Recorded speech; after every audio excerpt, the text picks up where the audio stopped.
Panjatkan puja dan puji syukur kehadirat Allah dengan sebenar-benarnya syukur ya, atas nikmat yang begitu besar yang Allah berikan kepada kita.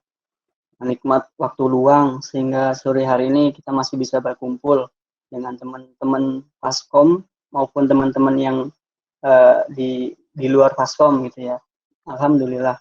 Kemudian kita masih diberikan kesehatan, nikmat sehat meskipun sekarang kita berada di pandemi ya, pandemi COVID-19. Alhamdulillah teman-teman masih diberikan kesehatan semuanya oleh Allah Subhanahu wa taala. Kemudian nikmat terbesar yaitu nikmat iman dan nikmat Islam.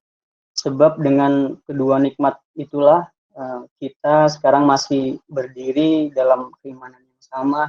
Kemudian dengan kedua nikmat itulah kita sampai sekarang masih bisa melaksanakan ibadah puasa Ramadan gitu ya. Jadi sepertinya mustahil gitu ya kalau misalkan tanpa nikmat iman, nikmat Islam yang Allah berikan pada kita, saat ini kita melaksanakan ibadah puasa Ramadan.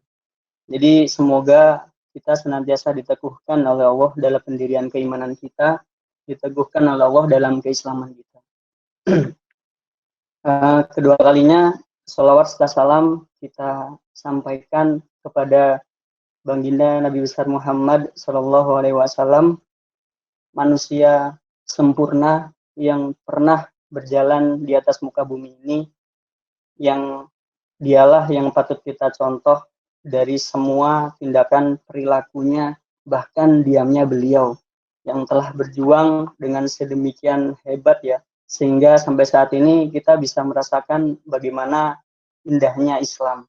Semoga kita senantiasa menjadi umat-umat beliau pada sampai akhirnya nanti di akhirat kita bisa mendapatkan syafaat dari syafaat Rasulullah Muhammad SAW.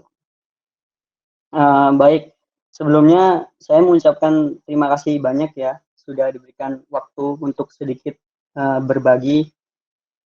Spesialnya karena hari ini adalah bulan Ramadan gitu ya. Jadi spesial sekali, bulannya spesial, terus orang-orangnya juga spesial, teman-teman Faskom semuanya dan juga yang di luar Faskom.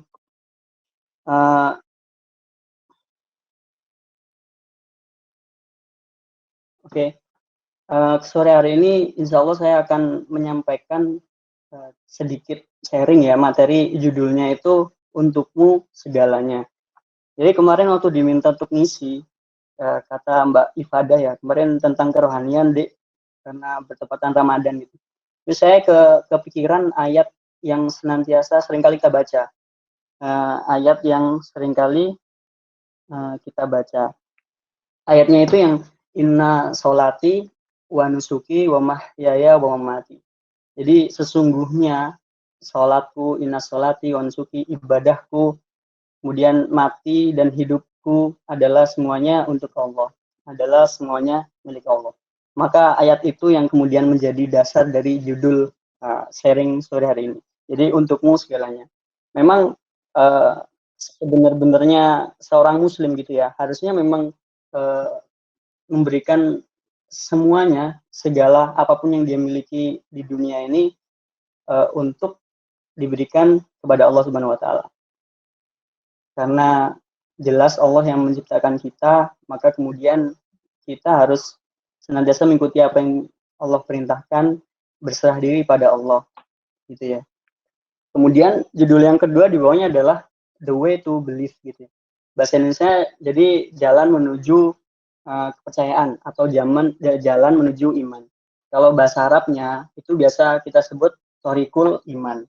Jadi jalan menuju iman.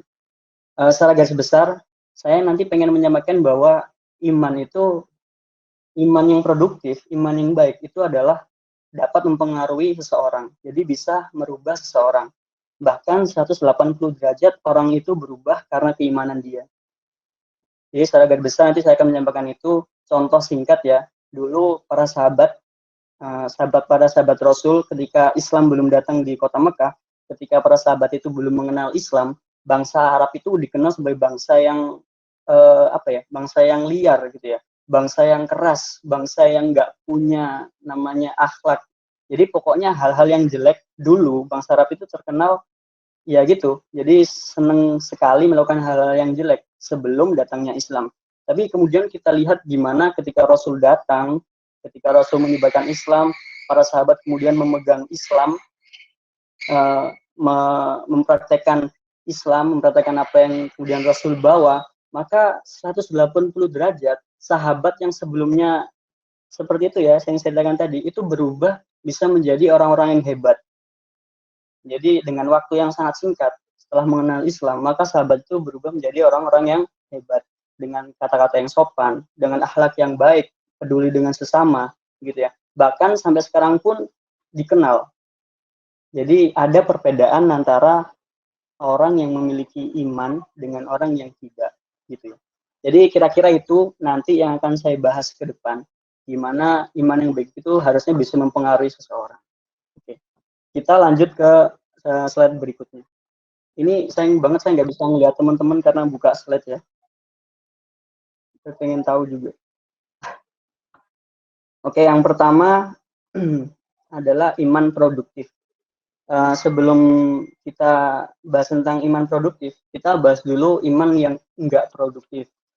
Jadi terakhir yang saya baca di Indonesia itu ada 87% itu orang Muslim. Jadi di Indonesia itu mayoritas Muslim, ada 87% manusianya beragama Islam. Orang-orangnya beragama Islam. Maka berarti sebanyak itu pula kita, termasuk kita, dulu waktu SD awal-awal masuk sekolah itu belajar tentang yang namanya syahadatain ya, kalimat syahadat, yaitu asyhadu alla ilaha illallah wa asyhadu anna muhammadar rasulullah. Sebentar ya, sebentar.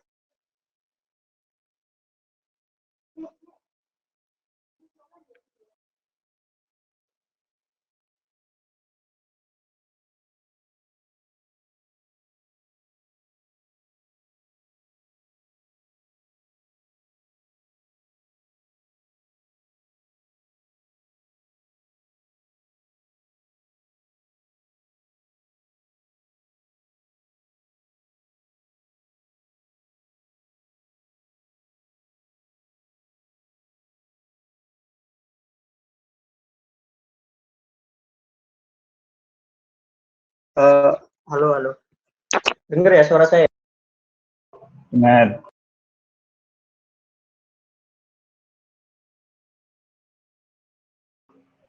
Mute.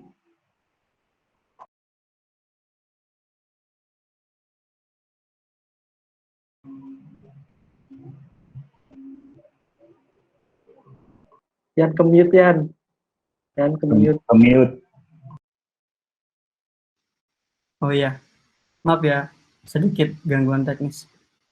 Tadi ada ini sih, ada ibu kos ngasih buka puasa. Oke, kita lanjut ya. Kita tadi sampai mana ya? Sampai ini, bahwa sebagian besar dari kita itu pernah belajar yang namanya kalimat syahadat. Jadi asyhadu alla ilaha illallah wa asyhadu anna muhammadar rasulullah. Bahwa saya bersaksi bahwa Allah itu Tuhan yang esa, kemudian Nabi Muhammad adalah utusan Allah gitu. Kemudian dulu waktu SD kita juga pernah belajar yang namanya rukun iman, bahwa iman itu ada 6 gitu ya. Kemudian kita belajar yang namanya rukun Islam. Rukun Islam ada 5. Kemudian kita belajar tentang macam-macam najis gitu ya. Kita belajar tentang air, bagaimana air itu yang suci dan mensucikan. Kemudian kita belajar toharoh, bersuci, kemudian belajar sholat, zakat, dan banyak hal lainnya. Gitu. Kita sebagai umat muslim di Indonesia dari kecil sudah diberikan pelajaran-pelajaran itu. Jadi pelajaran-pelajaran tentang Islam. Tapi kemudian pertanyaannya adalah apakah semua itu cukup? Jadi pengetahuan tentang syahadatain, kemudian rukun iman, rukun Islam, sholat, zakat, dan sebagainya itu apakah kesemuanya itu cukup hanya sebatas itu? Gitu ya. Jawabannya ternyata adalah tidak. Karena coba sekarang kita perhatikan ya. Jadi tadi kita berangkat dari bagaimana orang Islam di Indonesia itu sudah belajar banyak hal itu tentang keislaman.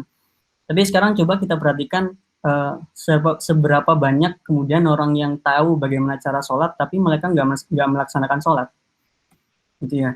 Kemudian seberapa banyak orang yang tahu caranya puasa. Kalau puasa itu nahan lapar, nahan makan, nahan minum sampai terbenamnya matahari. Seberapa banyak orang yang tahu itu, tapi mereka nggak melaksanakan puasa. Nah, itu salah satu yang membuktikan bahwa pengetahuan tentang kesemuanya itu tadi, pengetahuan tentang Islam itu tadi, ternyata nggak cukup untuk membuat seseorang itu bisa kemudian beriman, gitu ya. Nah, itulah yang kemudian kita sebut sebagai iman yang nggak produktif, gitu. Jadi mereka itu tahu sebenarnya ilmu-ilmunya, mereka tahu tata caranya, tapi kemudian apa yang mereka tahu itu nggak mempengaruhi kehidupan dia di dunia, nggak mempengaruhi perilaku dia di dunia, gitu ya. Jadi kalau iman itu bukan hanya sekedar teori, jadi bukan sekedar kata-kata. Kalimat syahadat itu bukan sekedar kata-kata. Maka kalau kita tadi perhatikan gimana contoh para sahabat sebelum dan setelah mengenal iman, maka ada perbedaan di situ. Maka iman yang akan selalu memberikan perbedaan. Nah, iman yang mempengaruhi perilaku seseorang, yang mempengaruhi kehidupan seseorang, itulah yang kemudian kita sebut dengan iman yang produktif. Jadi imannya para sahabat itu adalah iman yang produktif. Iman yang kemudian mempengaruhi 100%. Jadi keseluruhan apa yang ada di diri manusia. Jadi para sahabat dulu yang nggak kenal yang namanya sopan santun, kemudian setelah mengenal Islam, kemudian dia menjadi orang yang paling santun, gitu ya. Yang dulu suka merampas harta atau menindas orang-orang miskin, ketika sudah mengenal Islam, dia berubah menjadi orang-orang yang paling mengasihi, bahkan yang gemar berinfak, gitu ya, gemar memberi, suka membantu, gitu. Jadi iman yang produktif itu adalah iman yang mempengaruhi kehidupan manusia. Jadi iman itu ada efeknya, ada dampaknya. Nggak sekedar cuma melulu tahu tentang ilmunya, tapi kemudian nggak ada dampak apa-apa. Sekarang ada pertanyaan begini. Iman, saya ini tahu, iman ilmu itu tahu, tapi kenapa kemudian nggak berdampak? Bukan imannya yang salah, bukan ilmunya, bukan Islamnya yang salah, tapi kitanya yang belum bisa menjadikan iman itu produktif dalam diri kita. Kemudian slide selanjutnya, ini ada kisah dari Amr bin As dan Ja'far bin Abu Thalib. Bagaimana kisah ini menceritakan tentang bagaimana, sekali lagi ya, tentang bagaimana iman itu bisa mempengaruhi seseorang. Waktu itu adalah awal-awal Islam ada di kota Mekah, dan Amr bin As belum masuk ke dalam seorang muslim, jadi dia masih menjadi orang kafir Quraisy. Ja'far bin Abu Thalib yang sudah menjadi seorang muslim. Jadi waktu itu Ja'far bin Abu Thalib ini meminta izin kepada Rasul dan pada Allah ya, untuk pergi ke Raja Habasyah untuk mencari perlindungan di sana. Karena waktu itu awal-awal Islam masuk di kota Mekah itu, orang-orang kafir Quraisy sering sekali menindas orang-orang muslim, gitu ya. Maka karena itu Ja'far bin Abu Thalib itu pergi meminta izin pada Rasulullah untuk pergi ke Raja Habasyah untuk meminta perlindungan. Maka Amr bin As menjemput ke sana. Dia sebagai orang yang diperintah oleh orang-orang kafir Quraisy untuk menjemput Ja'far bin Abu Thalib untuk balik ke kota Makkah, gitu ya. Maka Amr bin As sampailah di sana di menghadap pada Raja Habasyah. Maka di sana Amr bin As menyampaikan poin-poin provokasi. Jadi Amr bin As itu sampai ke sana menghadap raja, maka dia memprovokasi raja tentang bagaimana seorang muslim itu. Kira-kira ada beberapa poin yang disampaikan oleh Amr bin As kepada Raja Habasyah tentang orang-orang Muslim atau tentang Ja'far ini yang pergi ke sana untuk minta perlindungan. Jadi Amr bin As itu menyampaikan ke raja, yang pertama adalah, ya paduka raja, kira-kira begitu ya. Mereka ini, orang-orang ini, Ja'far bin Abi Thalib ini dan para yang lain pada sahabatnya ini, mereka ini adalah anak muda yang bodoh. Jadi pertama, Amr bin As itu mengatakan bahwa Ja'far atau menfitnah ya, bahwa Ja'far itu dan para sahabat-sahabat yang masuk Islam itu merupakan anak muda yang bodoh. Kenapa anak muda?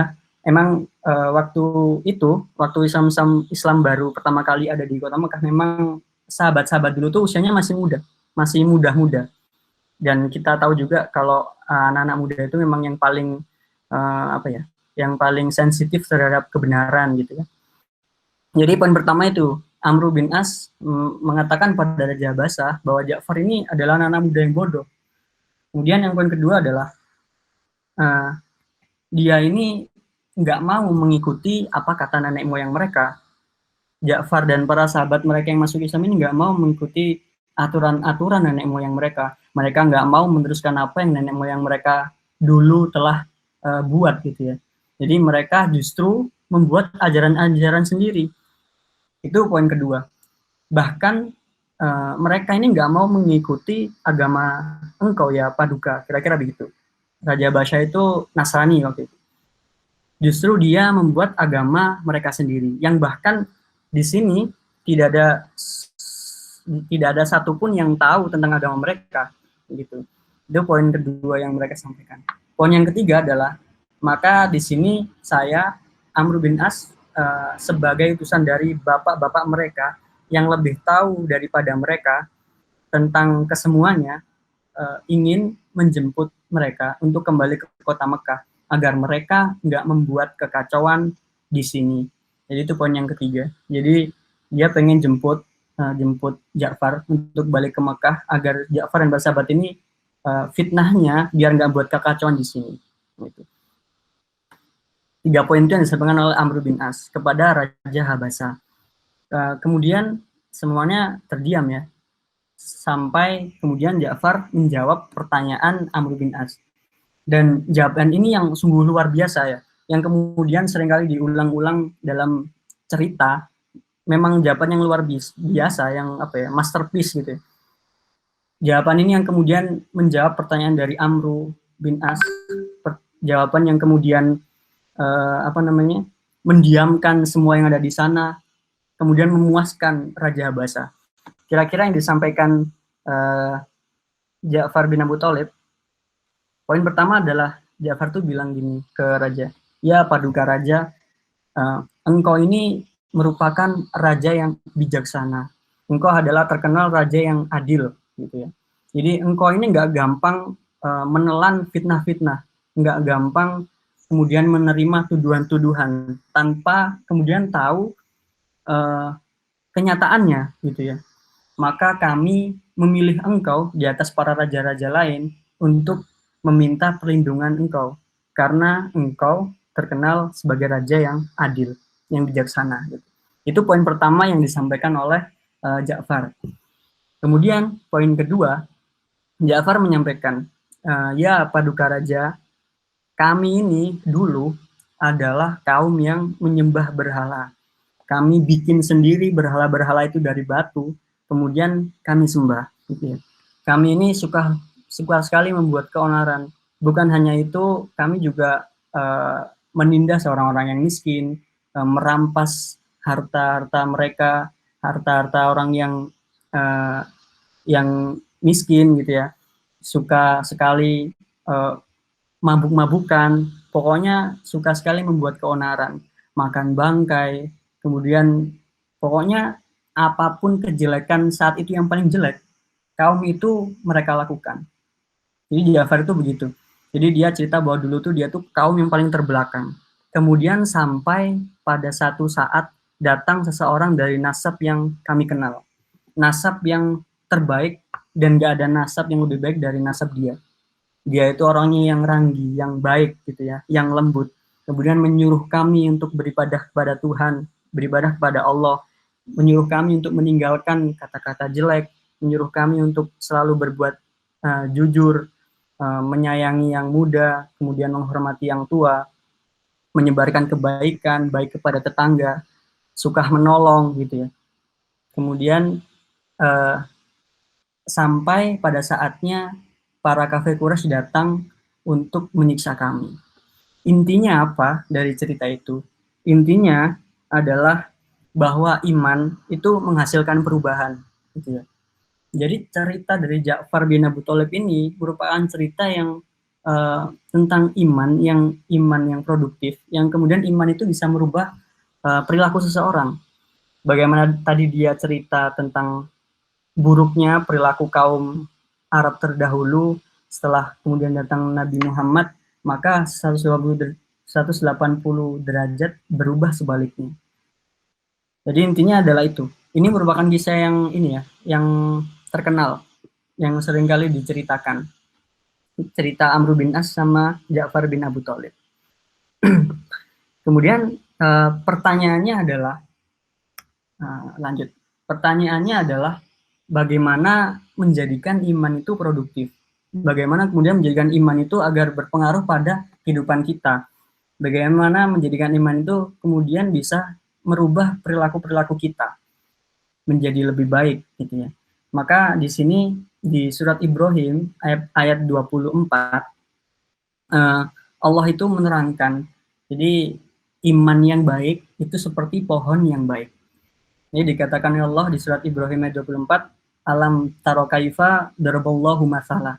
Jadi bukankah kalian itu nggak melihat, bukankah kalian itu nggak memperhatikan bagaimana Allah membuat suatu perumpamaan gitu ya. Maka lanjutannya adalah kalimatan thayyibatan kasajaratin thayyibah. Bahwa kalimat thayyib, kalimat yang baik itu seperti pohon yang baik.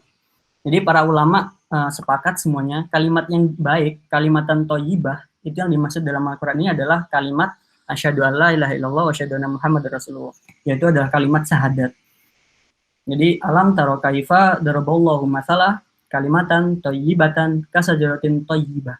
Jadi bukankah kalian tuh nggak memperhatikan bagaimana Allah itu membuat permisalan masalah kalimat yang baik itu seperti pohon yang baik, atau kalimat syahadat itu seperti pohon yang baik. Maka lanjutannya adalah asluha sabitun. Asluha sabitun artinya adalah akarnya itu menghujam ke dalam tanah. Jadi ini yang pertama ya, kategori yang pertama. Asluha sabitun, maka akarnya itu menghujam ke dalam tanah. Akarnya di dalam tanah dengan kokoh dan kuat, kemudian nggak kelihatan di atasnya. Maka kalau misalkan ada akar yang awang-awang gitu ya, muncul di permukaan, itu malah dipertanyakan. Karena memang tugasnya akar itu adalah di bawah tanah, kemudian untuk menahan apapun yang ada di atasnya, gitu ya. Jadi kalau misalnya ada akar yang muncul dari sana itu ya dipertanyakan, dan kekuatannya juga nggak sekuat akar yang kemudian menancap ke dalam tanah. Maka kena angin ya goyang, gitu ya. Kesenggol sedikit maka tanamannya rubuh. Gitu. Terus poin yang kedua adalah wafaruha fis sama, maka ranting-rantingnya itu menjulang ke langit. Gitu. Maka ranting-rantingnya mengarah ke langit. Kemudian yang ketiga, tu'ti ukulaha kullahinin bi'idni rabbiha. Maka kemudian tumbuh buah-buah atas seizin Robnya. Yang buah itu banyak. Buah itu kemudian bermanfaat buat orang-orang di sekitar dia. Gitu. Jadi ada 3 kategori di mana perumpamaan iman seseorang yang produktif. Yang pertama adalah asluha sabitun, yang kedua adalah wafaruha fis sama, yang ketiga adalah tu'ti ukulaha kullahinin bi'idni rabbiha. Akar yang menghujam ke tanah, kemudian batang yang mengarah ke langit, dan buah-buahan yang banyak yang tumbuh atas izin Tuhannya, yang kemudian bisa bermanfaat buat orang lain. Itu adalah poin-poin perumpamaan yang Allah sampaikan dalam surat Ibrahim ayat 24. Kalau kita bedah ya, yang pertama adalah akar yang menghujam ke tanah. Jadi kalau kita perhatikan pohon itu ya, pohon itu ada 2. Ada bagian yang nggak kelihatan, ada yang bagian yang kelihatan. Ya, yang bagian nggak kelihatan ini adalah yang kita sebut dengan akar, fase akar. Maka apapun yang nggak kelihatan ini akan mempengaruhi apa yang kelihatan di atasnya. Jadi pelajaran pertama yang bisa kita ambil, maka dari pohon ini sesuatu yang nggak kelihatan, akar itu akan mempengaruhi apa yang kelihatan, yaitu ranting dan buah. Kalau misalkan akarnya itu kecil, maka nggak mungkin sekali kalau di atas ranting-rantingnya itu besar dan berbuah banyak. Nggak mungkin. Tapi kalau misalkan akarnya kuat, kemudian nutrisinya banyak gitu ya, menyebar sampai jauh gitu ya, maka itu bisa sangat memungkinkan bahwa apa yang ada di atas itu seperti apa yang ada di bawah, maka yang di atas itu akan tumbuh sebagai pohon yang lebat, kemudian daun-daun yang hijau gitu ya, terus tumbuh buah-buahan yang banyak yang kemudian bisa bermanfaat buat orang lain. Terus yang kedua itu yang nggak kelihatan itu menentukan apa yang kelihatan. Jadi kalau kita tahu tanaman bonsai itu ya, tanaman bonsai itu adalah tanaman yang harusnya tanaman itu bisa besar tapi dibonsai, jadi dijadikan tanaman hias gitu ya. Jadi nggak bisa besar tanamannya. Lah orang-orang yang bikin tanaman bonsai itu caranya gimana? Caranya adalah menghambat pertumbuhan akar, gitu ya. Jadi akar itu perkembangan akar itu selalu mempengaruhi apa yang ada di atasnya. Contohnya seperti bonsai itu. Jadi bonsai itu gimana orang-orang buat tanaman bonsai biar kecil, biar bisa ditaruh di dalam rumah misalkan ya, biar nggak tumbuh besar gitu ya. Maka yang mereka kendalikan itu adalah akarnya. Kalau akar sudah bisa dikendalikan, maka apa yang ada di atasnya itu kesemuanya bisa dikendalikan, seperti tanaman bonsai tersebut, gitu ya. Terus yang ketiga, apapun yang kelihatan, jadi ranting, buah, itu disupport oleh yang nggak kelihatan. Ini mirip-mirip poinnya, tapi maksudnya adalah ketika kita udah memiliki akar yang kokoh, akar yang sehat, yang menghujam ke tanah, yang dalam gitu ya, yang kuat, maka sekuat apapun kita menebang atasnya, maka akan tetap tumbuh. Jadi ketika sebuah tanaman itu sudah memiliki pondasi atau akar yang kuat, kita nebang atasnya, kita tebang rantingnya, kita cabut buahnya, asalkan akarnya itu akar yang kuat, akar yang baik, maka kita potong sedemikian rupa, kita potong kayak apapun, maka pohon itu akan tetap tumbuh. Jadi poinnya adalah apapun yang kelihatan itu disupport oleh sesuatu yang nggak kelihatan. Itu pelajaran dari perumpamaan dari iman yang produktif. Gitu ya. Ini waktunya sampai jam berapa ya, Nia? Nggak berasa. 14.40 Mas. Berapa? 14.45. 45. 15 menitnya nanti tanya jawab. Oh ya, 5 menit lagi berarti ya? Ya. Oke. Sebenarnya ada beberapa slide sih, tapi ya dicepetin dulu. Kemudian rahasia iman produktif. Maka dari penjelasan tadi, itu kita tahu ya, beda antara kemudian kita tahu teori-teori tentang iman dengan orang yang benar-benar beriman. Ya, jadi perbedaan antara iman yang produktif dengan yang enggak produktif. Apakah kemudian imannya yang salah? Enggak. Tapi dalam diri seseorang itu kemudian ada yang salah. Apa mungkin ada poin-poin yang perlu diperbaiki sehingga imannya bisa sempurna gitu ya. Contoh lagi tuh tadi kalau pohon kita bisa umpamakan kayak PC ya, kayak komputer juga seperti itu. Jadi apa yang nampak di dalam layar LCD itu sebenarnya merupakan hasil dari proses yang lebih rumit yang ada di dalam, di mainboard gitu ya. Jadi sebenarnya itu inti dari PC itu bukan di layarnya itu. Sebagus apapun layar 4K misalkan. Tapi kalau mainboardnya itu yang jadul, ya hasilnya bakalan jelek gitu ya. Itu permisalan tadi yang pohon sama aja kayak PC. Kan Fascom teknologi ya, jadi contohnya jadi PC gitu. Itu sama aja. Jadi apa yang tampil di layar itu sebenarnya merupakan hasil dari proses yang lebih rumit, yang itu hasil dari mainboardnya, sesuatu yang nggak kelihatan. Jadi yang dilihat, yang kelihatan di monitor, yang warna merah, kuning, hijau yang bagus itu merupakan dari hasil dari proses yang nggak kelihatan, yaitu proses di mainboard. Kemudian rahasia dari iman yang produktif. Jadi iman produktif itu kita peroleh dari yang namanya, kemudian kita berpikir. Seperti perumpamaan pohon tadi, itu kan di awal ayat, Allah kan mengingatkan, bukankah kalian itu nggak memperhatikan ya, bagaimana Allah itu membuat permisalan. Jadi kita itu disuruh memperhatikan, kita itu disuruh berpikir gitu ya, agar bisa kemudian memahami perumpamaan tentang pohon yang itu menjadi perumpamaan sebagai iman yang produktif. Kita tuh disuruh untuk berpikir. Jadi rahasia iman produktif adalah kemudian kita menggunakan akal kita untuk berpikir tentang bagaimana Allah itu kemudian membuat hal-hal yang luar biasa. Salah satunya membuat perumpamaan pohon tadi. Di surat Al-Alaq juga, surat yang pertama kali turun, maka Allah itu nggak memerintahkan kemudian tu'minu billah gitu ya, atau tu'minu bi Rasulillah, berimanlah pada Allah, enggak. Tapi Allah itu di ayat pertama, surat pertama ketika Nabi pertama kali mendapatkan wahyu, Allah apa yang Allah perintahkan? Yaitu adalah Iqra.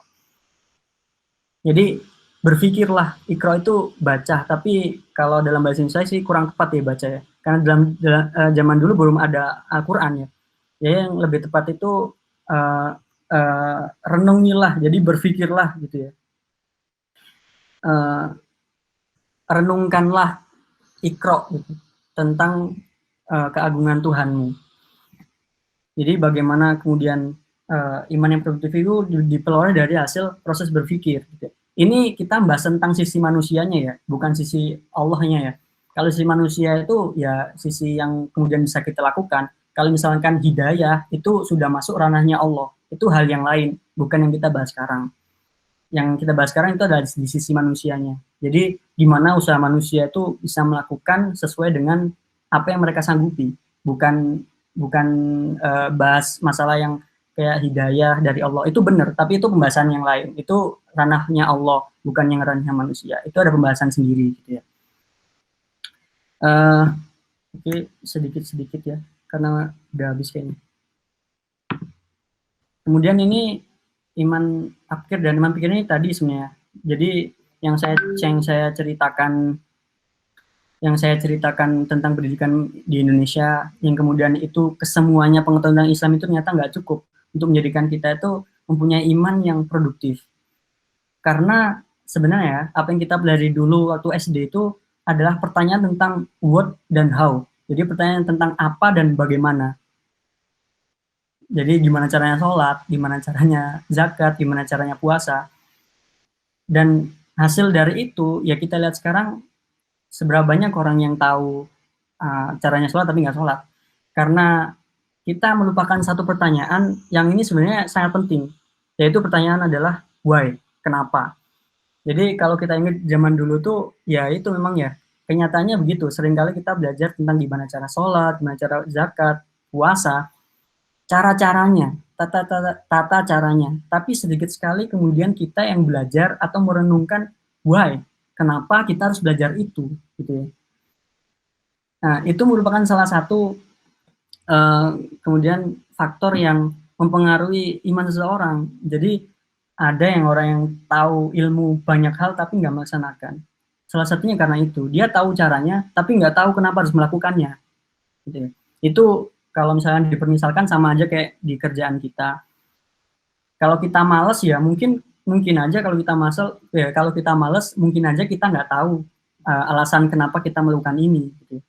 Kalau kita tahu kerja ini kemudian untuk mendapat rezeki, satu jalan dapat rezeki dari Allah untuk menafkahi istri kita misalkan, maka kita tahu alasan itu, kita akan giat bekerja karena kita itu tahu alasan kenapa harus bekerja. Kalau kayak orang-orang jomblo seperti ya banyak gitu ya, mungkin nggak tahu kenapa alasan dia kerja. Kadang dia kerja males, kadang suruh belajar ini nggak mau atau susah gitu ya. Ya mungkin Jawabannya adalah dia belum tahu dengan baik why, untuk apa atau kenapa dia harus belajar ini, untuk apa dia harus bekerja. Maka mungkin itu yang perlu kita koreksi kembali ya. Sebenarnya kita itu apa udah benar-benar tahu tentang pertanyaan why tadi, tentang kenapa tadi kita harus melakukan ini, kita harus melakukan itu, gitu ya. Jadi pertama kali yang harus dijawab pertanyaannya ketika kita beriman adalah why Allah, why Islam, why Rasul dan sebagainya. Ketika pertanyaan why itu sudah terjawab, maka ya semua yang kita lakukan itu berdasar. Kita tahu ilmunya, kemudian kita tahu kita itu mau untuk berjuang atas sesuatu itu karena kita tahu untuk apa kita berjuang gitu ya. Karena kita sudah selesai untuk menjawab pertanyaan why. Dan pertanyaan why ini memang jarang sekali orang berpikir karena memang menguras pikiran gitu ya. Dan semua orang itu kalau suruh berpikir sebenarnya adalah mampu. Yang pertanyaannya adalah bukan, maksudnya iya, pertanyaannya adalah dia itu mau atau enggak gitu. Karena setiap manusia sudah dibekali oleh Allah suatu akal untuk dia gunakan berpikir. Maka ya sewajarnya kita gunakan untuk berpikir tentang keagungan Allah. Jadi begitu. Jadi iman yang produktif itu adalah keimanan yang berdasarkan atas pemikiran kita.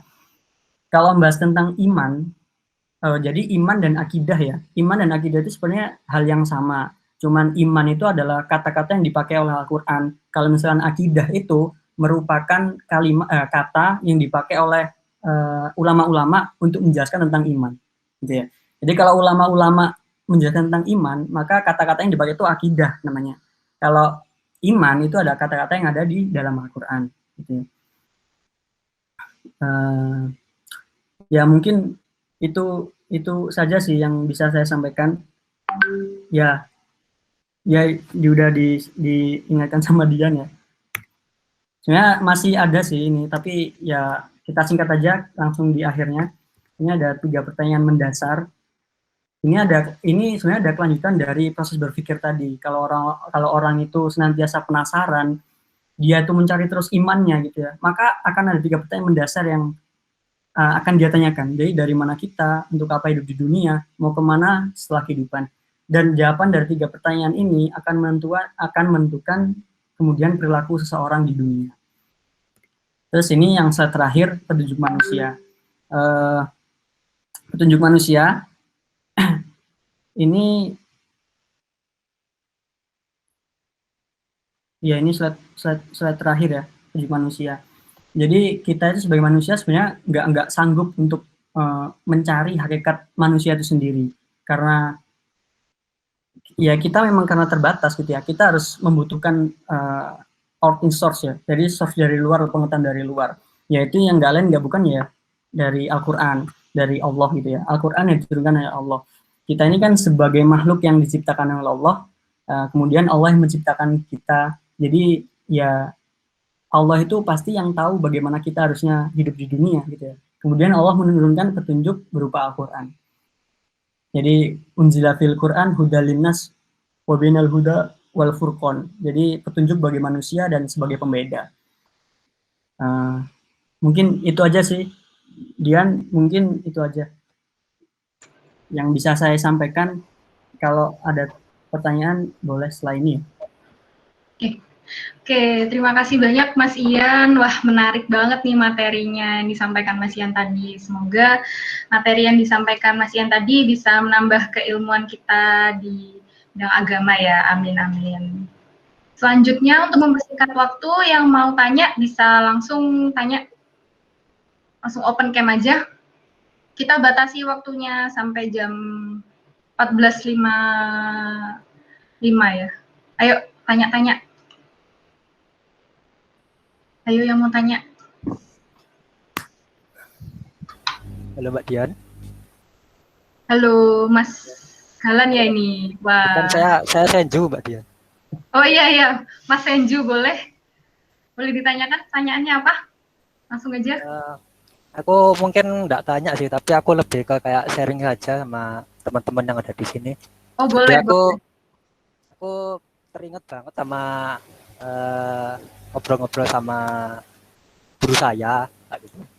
Terkait yang dijelaskan sama Mas Ian tadi, terkait dengan iman yang ada di surat Ibrahim ayat nomor 24 sampai 25. Itu kan iman itu bagaikan pohon yang tertancap di dalam tanah dan akarnya itu benar-benar menghujam ke dalam tanah dan sangat kuat gitu loh. Nah, itu saya teringat kata-kata guru saya itu yaitu seperti ini.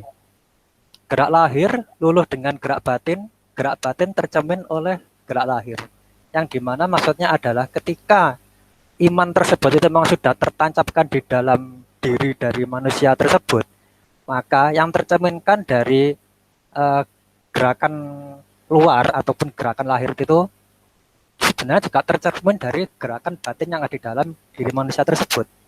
Yang berarti ketika batinnya itu memang sudah bersih, bukan berarti saya ini bersih dari segala dosa, itu tidak. Maksudnya ketika kita selalu berupaya untuk membersihkan diri ini dari hal-hal yang buruk, nah itu otomatis ketika batin ini sudah mulai bersih, maka gerakan batin kita itu pun juga pasti akan melakukan sesuatu hal yang baik juga. Bahkan ketika untuk melakukan sesuatu hal-hal yang buruk pun, itu secara otomatis bisa saja kita tuh langsung menolak, seperti itu sih.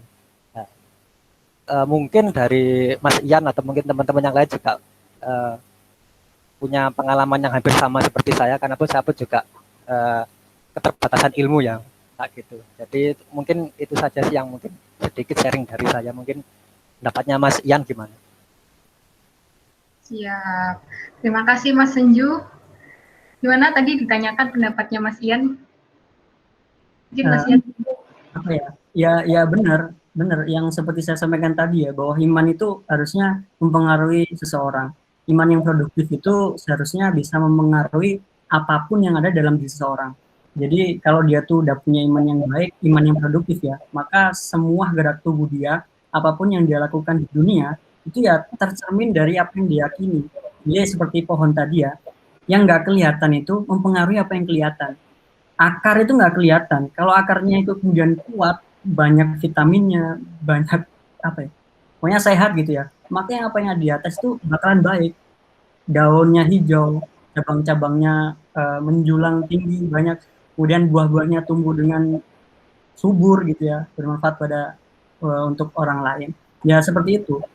Jadi benar, memang pasti mempengaruhi seseorang keimanan itu. Tinggal seberapa besar iman itu berpengaruh pada orang.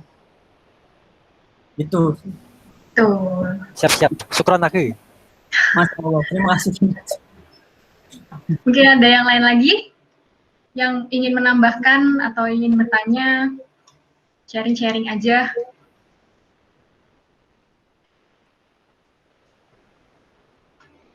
Ya, kalau nggak ada, langsung aja. Saya simpulkan ya tadi beberapa. Oh, ada nih yang tanya. Bagaimana cara mempertahankan iman yang produktif di tengah-tengah lingkungan yang tidak produktif? Waduh, gimana nih ya nih? Dari Mbak Samira Talib. Iya, bagaimana cara mempertahankan iman yang produktif di tengah-tengah lingkungan yang tidak produktif? Ya, kita cari aja lingkungan yang produktif gitu. Itu jawaban yang paling sederhana. Ya kita, yang langkah pertama ya, kalau misalnya kita udah tahu gimana lingkungan kita tuh nggak produktif, mempengaruhi keyakinan kita, mempengaruhi iman kita, ya kita pindah aja, kita cari lingkungan yang produktif, lingkungan itu yang mendukung kita untuk tetap menjaga, bahkan bisa memperkuat keimanan itu. Kalau kiat-kiatnya apa ya? Kalau misalkan lingkungannya udah nggak produktif, ya susah juga sih. Kalau misalkan karena kita itu nggak selamanya dipengaruhi dari apa yang ada dalam diri kita. Kalau kita pun dalam diri kita tuh kuat banget, keyakinan kita itu kuat banget, itu pasti akan terpengaruh ya, terpengaruh apa yang ada di luar gitu. Jadi pentingnya kita tuh untuk menjaga, menfilter apapun yang masuk di dalam diri kita, dalam pemikiran kita, dalam keimanan kita. Itu sih kalau aku ya, cari yang tepat, yang produktif aja Mbak. Gitu. Enaknya gitu. Betul, ini juga Mas Arda, agamamu sama dengan agama temanmu. Jadi kita cari lingkungan yang produktif aja ya, biar nggak ketularan, jadi nggak produktif gitu. Iya, betul. Betul sekali. Udah langsung aja, ini saya mau simpulkan dari yang tadi materinya Mas Ian sampaikan. Ada beberapa poin, yaitu memberikan segalanya untuk Allah dan berserah diri untuk Allah. Iman yang produktif itu iman yang mempengaruhi keseluruhan yang baik pada manusia. Jadi kita memiliki perbedaan ya, orang yang memiliki iman dan orang yang tidak memiliki iman. Jadi rahasianya iman yang produktif adalah bukan hanya bagaimana cara kita sholat dan bagaimana cara seseorang, bukan hanya bagaimana belajar cara sholat atau belajar cara membaca Al-Quran, tapi kita harus mendalami kenapa kita harus belajar Al-Quran, kenapa kita harus sholat. Itu sih poinnya yang tadi saya tangkap dari Mas Ian. Jadi kita cara memperkuat iman adalah dengan terus belajar dan mencari tahu, dan sumbernya itu dari Al-Quran. Jadi teman-teman terus mencari tahu dan membaca Al-Quran. Di situ banyak ilmunya tentang mendalami iman kita biar semakin kokoh gitu. Mungkin ada tambahan kesimpulan dari Mas Ian? Dari aku sih cukup sih. Ya intinya itu seperti yang Dian sampaikan tadi, bahwa iman yang produktif itu yang mempengaruhi setiap apa yang kita lakukan. Gitu aja sih. Jadi kalau misalkan kita ngerasa udah beriman tapi kok gini-gini aja gitu ya, ya mungkin ada salah dalam diri kita, dalam poin-poin mungkin apa ya yang keliru ya, kita pikirkan lagi. Apa mungkin pertanyaan why tadi kita nggak tahu sebenarnya apa alasan kita melakukan ini gitu ya.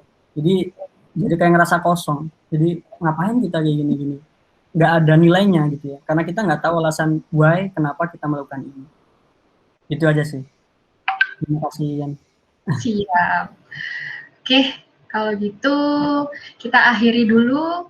Terima kasih kepada teman-teman Fastcommerce yang udah berpartisipasi di GBP Ramadan Untukmu Segalanya, The Way to Believe. Mohon maaf apabila kami ada salah kata dan perbuatan, karena sesungguhnya kebenaran itu hanya milik Allah semata. Mari kita akhiri GBP Ramadan kali ini dengan istighfar, astaghfirullahalazim, dan doa penutup majelis. Subhanakallahumma wa bihamdika asyhadu alla ilaha illa anta astaghfiruka wa atubu ilaik. Ya, terima kasih buat teman-teman. Assalamualaikum warahmatullahi wabarakatuh. Assalamualaikum warahmatullahi wabarakatuh. Kalau berbuka teman-teman. Waalaikumsalam.